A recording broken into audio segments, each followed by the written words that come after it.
Like many of you, I have a dream thing. We have our dream house, our dream car, and some of you can relate with me about having a dream motorcycle.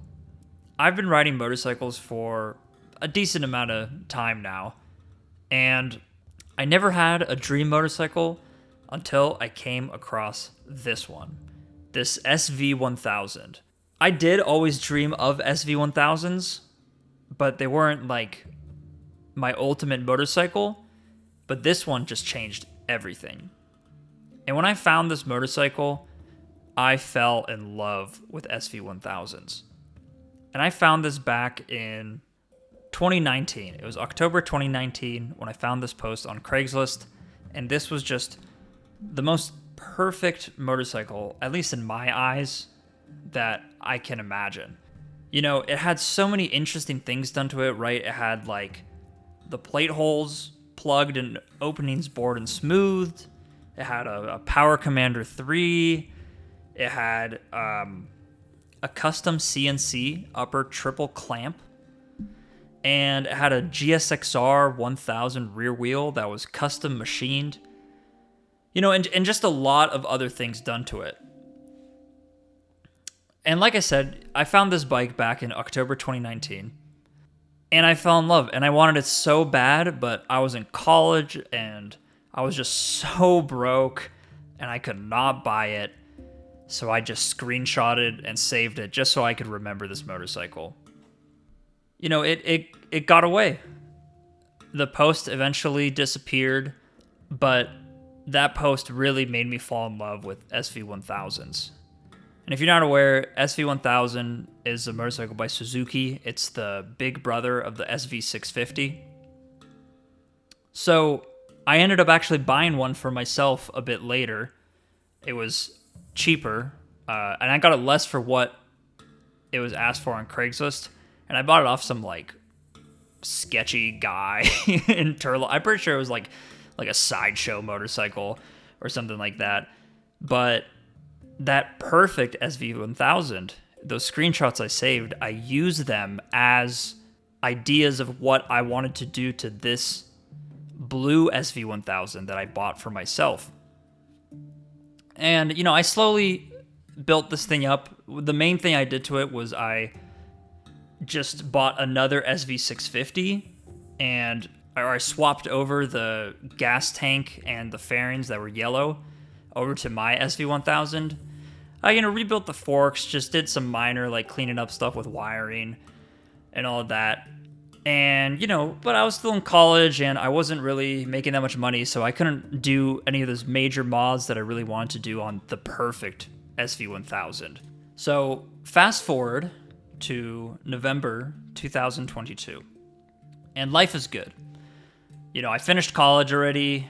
I had a pretty decent paying job. I had some money in my pocket. And I decide that I can buy this bike. And I'm going to try to find it. So I just start on a whim, just Googling about this motorcycle. Surely there's some information about it if it's got all these mods on it. And what do you know? I stumble upon a forum post. And this forum post still had a phone number attached to it. So I just messaged the phone number.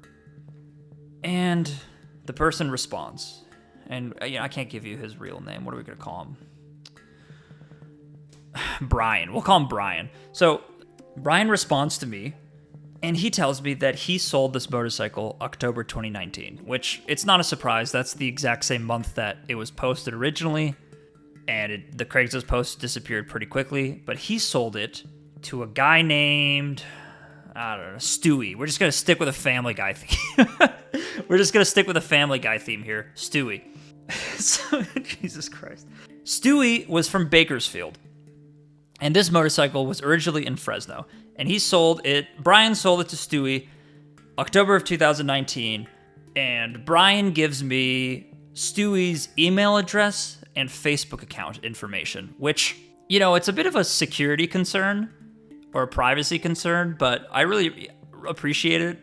Brian Griffin, the dog Brian Griffin, and not some other guy. He could truly see that I really wanted to find this motorcycle.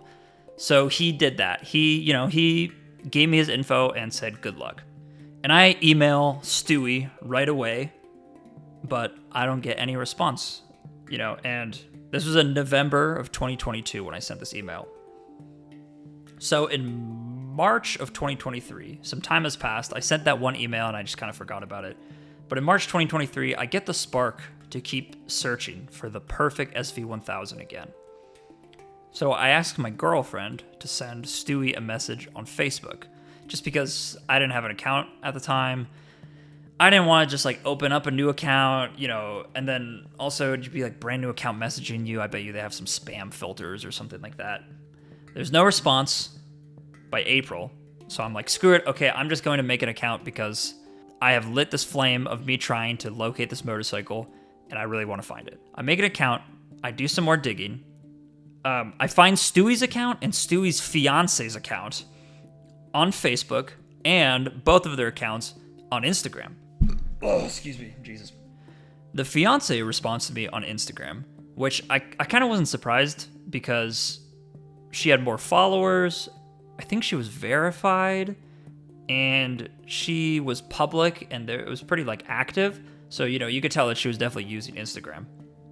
And I told her about how I'm trying to find this motorcycle and if she could tell Stewie to respond to me. So she responds to me on Instagram, within a day. And she lets me know that she will talk to Stewie to message me. So April 5th, Stewie finally responds to me. And he says that he'll look for a bill of sale because he sold the motorcycle. He didn't quite tell me when, but, he told me that he sold it. I kept prying and he wasn't responding to me. So finally, after like 2 weeks, Stewie gives me the info from the bill of sale. And he only gives me a name and the VIN number. So at this point, I have the name, the VIN number, and the license of the motorcycle. And the name he gives me, sticking to this Family Guy theme, call him Peter. He gave me just Peter's name and that he was from Sacramento, which was kind of lucky because I am from Sacramento. And, if this guy was the guy that had the motorcycle, then that's perfect. I look around on Facebook, first off, since, I already got the account now, got to use it. I look around on Facebook and I find Peter from Sacramento on Facebook. So I send them a message and, it's tied with Instagram. So I sent them a message on Instagram too. And I also sent like another message on Facebook and Instagram to Peter's cousin or sibling or something like that. And I got no response. Some time passes and I start getting desperate. I find a website called searchquarry.com. And searchquarry.com is one of those websites where it'll like scrape for a bunch of info on the internet. If you just give it like a VIN number, it'll try to find info about that vehicle. If you give it a license plate, it'll try to find, the info about the license plate. If you give them the name, they'll try to find the info about the name. So I just close my eyes and I pay $5.05 for the pro result, which I know. I was desperate, but it was only $5 and I canceled that like automatic membership enrollment thing right away. Yeah, so Search Quarry ends up giving me information about Peter and his, I assume, fiance or wife, which, we gotta call her Lois, right? Lois and Peter. And this website gives me like phone numbers, mailing addresses, and like criminal history, which neither of them had, but a lot of info, which was a bit creepy, and it really made me feel like a stalker. But I was really, really trying to get in touch with this guy about this motorcycle. So, I grabbed that info, especially since I paid for it. So more time passes. It's June 23rd, and there are still no responses from Instagram and Facebook to Peter and his relative. I have the address, so I actually just type up a quick little letter and I send it to the address from Search Quarry I'm not even sure if this is his actual address. So, I'm just like, hey, if this is you, I'm not even sure if this is the guy that owned the motorcycle. I just go on a whim and I send it. Sunday, while I was filming the second Highboy Max V2 video, which if you'd like, you can go look at it on my channel. Peter calls me. I don't really like to answer phone numbers that aren't in my address book, but I knew I just sent this letter and I saw the area code was from Sacramento. So I answered it, and lo and behold, it was my boy, Peter Griffin. He still owned the perfect SV1000. This was the major thing. He still owned it. I found the current owner, and there was a couple things that he did to the bike. The main thing is he replaced like the white paint with he just spray painted like bed liner black all over the gas tank and fairings, which, it's whatever. It's whatever. That's just a cosmetic thing. It's not the end of the world. And he did a couple other things. He replaced the seat with a pretty nice one. He replaced the R6 throttle tube with a more manageable one, because I think he was explaining to me that with the R6 one, it was I don't know, it was just really finicky. And funny enough, he was actually thinking of selling it. Not at the exact second, but he was thinking about it. He was toying with selling it, and here is this creepy guy that messaged him. So I offer him a price, and he saves my number. And, we just stayed on that call for like an hour, and we were talking about motorcycles and all these things. And he was telling me that he actually got my Facebook message, and his relative got my Facebook message, but he was just really creeped out, and so was his relative. So I was just so embarrassed, and I was just apologizing so much on the phone, especially because I just sent a letter to his home address. Like, imagine being Peter on the other end, receiving a letter in your home address from the guy that also found your Facebook account and being like, please give me this motorcycle. But after talking, he realized that I'm not a serial killer and I'm actually a normal, pretty nice guy. So he was like, yeah, you're cool, and I'll save your information because I would love to sell it to you when I'm ready. August 24th, roughly a month passes. Peter texts me that he's ready to sell the motorcycle.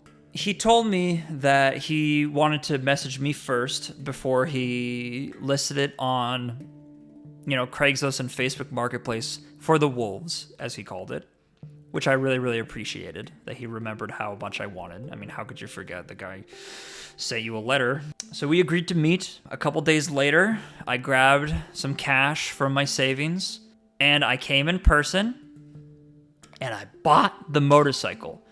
And it finally happened. I fulfilled my dream, my big dream from many years ago. I just wanted this dang perfect, in my eyes, perfect SV1000.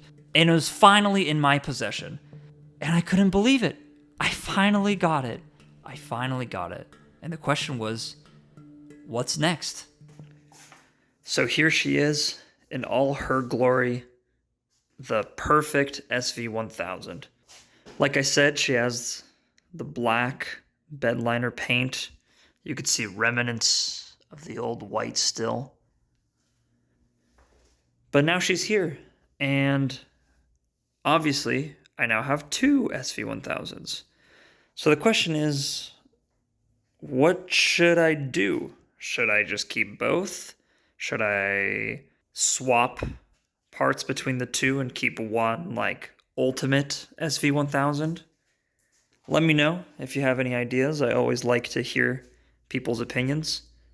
I'm kind of leaning towards combining them and building the ultimate one.